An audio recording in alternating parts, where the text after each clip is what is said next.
Hey everybody, Liam here. We've got an update on the 15th of February for what's going on in the garden. We're somewhat done with summer. It's nearly the end of February, so technically, if you go by the calendar, it's nearly the end of summer, but it's a nice hot day today, 27 degrees, and yeah, weather's been a little bit strange for the past few weeks. What I thought I'd do, we'll do a little walk around the garden, have a look at some key things that I want to point out instead of just showing you every single bed. We'll just show you some key things so you can get the lowdown on what's been going on since last update, which I believe was around about the 13th of January, so about a month ago or thereabouts. Let's have a look. So the first thing we'll have a look at is the corn. Now, this is the main corn bed. I'd say these are probably the strongest of the corn seedlings that went in. As you can see, pretty tall. They've started to get their tassels at the top. We'll go into more about what that is in a second. And we've also got their little bean friends which are climbing up. These are just a climbing bean and a random iceberg lettuce that's there. At the back, you'll remember from previous videos, there are a couple that didn't really get too much sun because of the herb bed to the right, but that's no big deal because the rest of them have done really, really well. So let's take a look at the tassels here and actually see what is going on, because there's some cool stuff that I only just noticed the other day. So the wind is playing around with me, so hopefully it doesn't play up too much, but this is the male part of the corn. So this is this is called a tassel. All these little things here, they look like little seeds basically, are actually the flowers, and what they do is the bees will come along, they'll play around in there. The wind is obviously quite handy for this particular purpose, and pollen will drop out of these flowers. Now, of course, the whole point of pollen is to fertilize the seeds of the plant. Technically it's to go into the ovary and then start to create the seeds of the plant, if you want to look at it that way. So then when you scroll down the corn, I've only really noticed these the last couple of days, but we actually have an ear. So just here, roughly, you can sort of see where my finger is now. So that's an ear of corn. It's obviously got the leaves on top of it, and this is the silk. So the silk is the top part, which is kind of there to catch it. You can see how very, very intricate it is. It's very similar to like fairy floss or something like that, where it's got little hairs on it, and the idea is that that'll sit there, catch all the pollen as it falls down from the male part of the plant. And you'll see these little silks, you're like, hey, why are there so many of them? This is actually because this goes into every single seed, or kernel, obviously is the correct sort of word for it, inside the ear to go and pollinate it.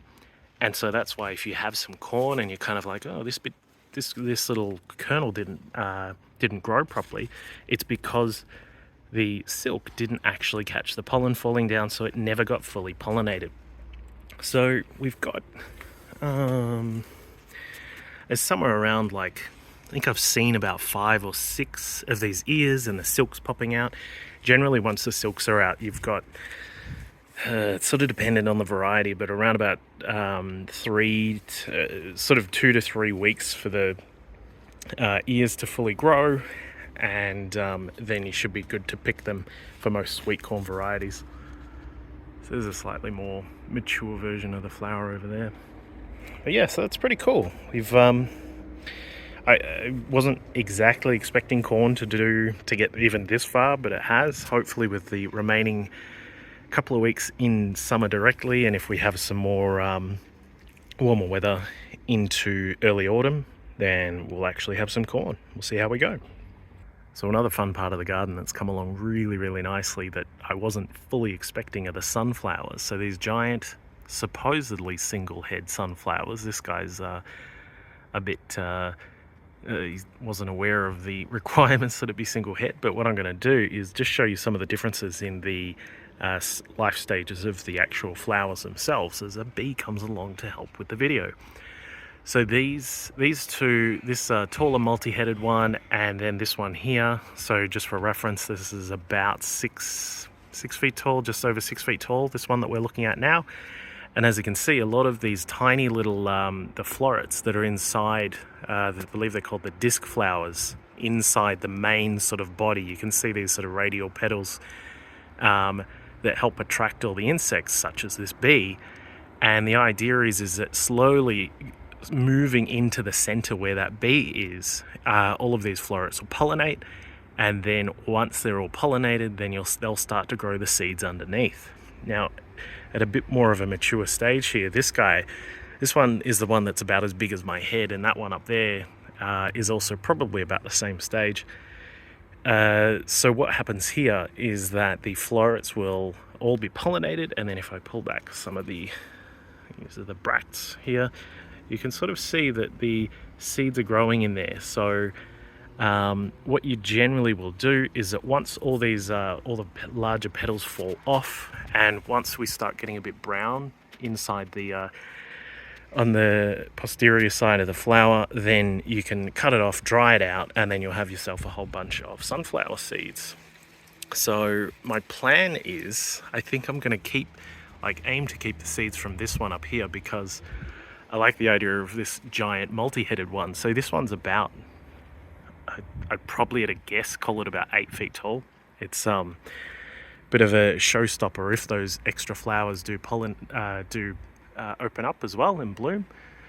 So we'll hopefully have seeds enough to get some of them. And one of the cool things as well is all the wildlife that's in here too. So you get things like the spiders that are here to catch all those insects, the bees. There's actually a bee up here right now.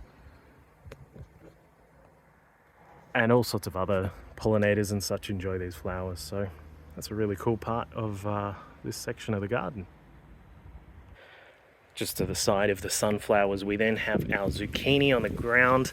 These guys have only just started to produce some fruit here. This one's actually pretty much ready to go. I'll probably harvest that for a dinner at some point this week. And there's actually another giant one that I've completely missed. Pretty common thing when you have zucchini. If you've grown this yourself, it's very easy to miss when the fruit have actually popped out and are growing nicely. So this has started to produce a lot of zucchini, so we should be good for that particular vegetable for the week. And you'll remember we had a pumpkin which was in the midst of the sunflowers and the corn as well, which has grown all the way up there along part of the sunflowers and then into the corn bed. But also it's come across here, and I believe on the last video we actually pollinated this one here. So this particular fruit is now I don't know, it's about the size of a grapefruit, if that's helpful for reference. Still got a little bit to grow. I don't actually know this particular variety, how big it gets, but I guess we'll see. So yeah, this hasn't been totally productive through the summer, but it's done okay, and one nice pumpkin will be quite a good harvest, I reckon. I'll be happy with that from a small amount of space.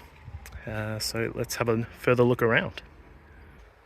So this particular bed is a bit of, it's changed a bit. This was where we had some celery and then some peas up against the fence, and then a whole bunch of carrots, sorry. So the carrots have all been pulled. They were absolutely fantastic. They were a variety called Manchester Table that my grandma used to grow, so I'm sort of growing them in her honor as well. And the capsicum, these had a rough life, basically. These capsicum were a late entry into the garden, and of course, given the poor summer that we had in terms of heat and the sunlight, then maybe they got a bit crowded by the carrots that were nearby, so they haven't really done too well, but we'll see how they go. We may get one or two small ones, as there are a couple of flowers, as you can see here, but I'm not too phased if we don't get much off that. That was my fault. But yeah, so this bed's ready to go. So the plan is that with this bed and all the others, what we're going to do is, as the plants come to end up their time and they've done all they can do, we're going to pull them all out. I'm going to relay some compost to even up the bed. So you can see here there's a bit of a gap between this bed So we're gonna refill some of the beds and make sure that everything's stocked up with some nice compost, and then I'll probably put down some green manure, depending on how the time is going, and get it all ready for some of the winter crops. So we'll get to that in just a moment, how winter's going to go. So this is good fun. This is the wigwam for the beans. Now the beans have gone nuts and have climbed up beautifully, and then have climbed up into the peach tree. So the peach tree's now actually got leaves, even though it's dead, which is kind of fun. But no beans as of yet. So this particular climbing variety, it's going to take a little bit longer, but it definitely should be soon. I'll try and see if there are any flowers. No, not really. They're not producing any flowers just yet. Actually, there are some in here. It's going to be hard for you guys to see, but so these will be producing pretty soon, and we're going to have a whole heap of beans, I can tell you. Finally, in the veggie pod, we've got this basil, which has been going gangbusters because we've been pulling out those central nodes, and it's split off into large subshoots, which has been great.